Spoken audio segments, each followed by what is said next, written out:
Exodus 18 NLT. Here are the notes. If there are some, there are some. It says, who had taken them, it says, Moses' first son was named Gershom. For Moses had said when the boy was born, I have been a foreigner in a foreign land. Okay, and the note says Gershom sounds like a Hebrew term that means, quote, a foreigner there, unquote. Okay. The second one, it says this second son, the second note I'm talking about, just happens to say his second son. His second son was named Eliezer. And the note says Eliezer means, quote, God is my helper, unquote. Okay.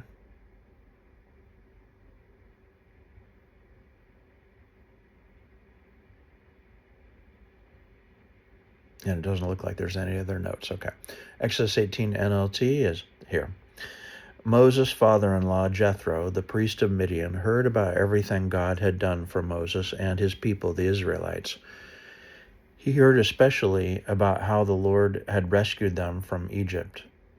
Earlier, Moses had sent his wife, Zipporah, and his 2 sons back to Jethro, who had taken them in. Moses' first son was named Gershom, for Moses had said, when the boy was born, I have been a foreigner in a foreign land. His second son was named Eliezer, for Moses had said, the God of my ancestors was my helper. He rescued me from the sword of Pharaoh. Jethro, Moses' father-in-law, now came to visit Moses in the wilderness.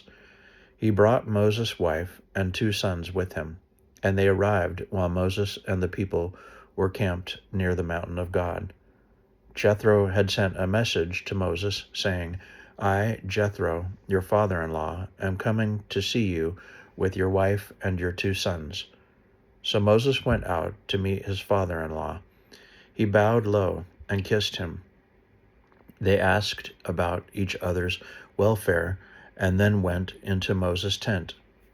Moses told his father-in-law everything the Lord had done to Pharaoh and Egypt on behalf of Israel.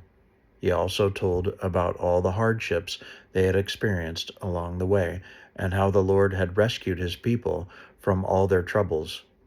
Jethro was delighted when he heard about all the good things the Lord had done for Israel as he rescued them from the hand of the Egyptians. Praise the Lord, Jethro said, for he has rescued you from the Egyptians and from Pharaoh. Yes, he has rescued Israel from the powerful hand of Egypt. I know now that the Lord is greater than all other gods, because he rescued his people from the oppression of the proud Egyptians. Then Jethro, Moses' father-in-law, brought a burnt offering and sacrifices to God. Aaron and all the elders of Israel came out and joined him in a sacrificial meal in God's presence. The next day, Moses took his seat to hear the people's disputes against each other. I'm going to read that again. The next day, Moses took his seat to hear the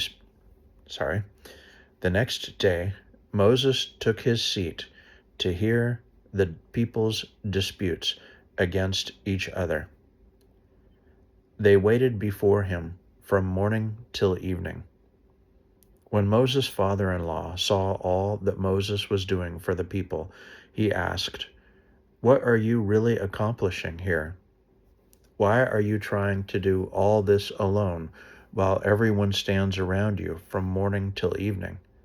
Moses replied, Because the people come to me to get a ruling from God. When a dispute arises, they come to me, and I am the one who settles the case between the quarreling parties. I inform the people of God's decrees and give them his instructions. This is not good, Moses' father-in-law exclaimed. You're going to wear yourself out, and the people too. This job is too heavy a burden for you to handle all by yourself. Now listen to me, and let me give you a word of advice, and may God be with you. You should continue to be the people's representative before God, bringing their disputes to him. Teach them God's decrees and give them his instructions. Show them how to conduct their lives. But select from all the people some capable, honest men who fear God and hate bribes.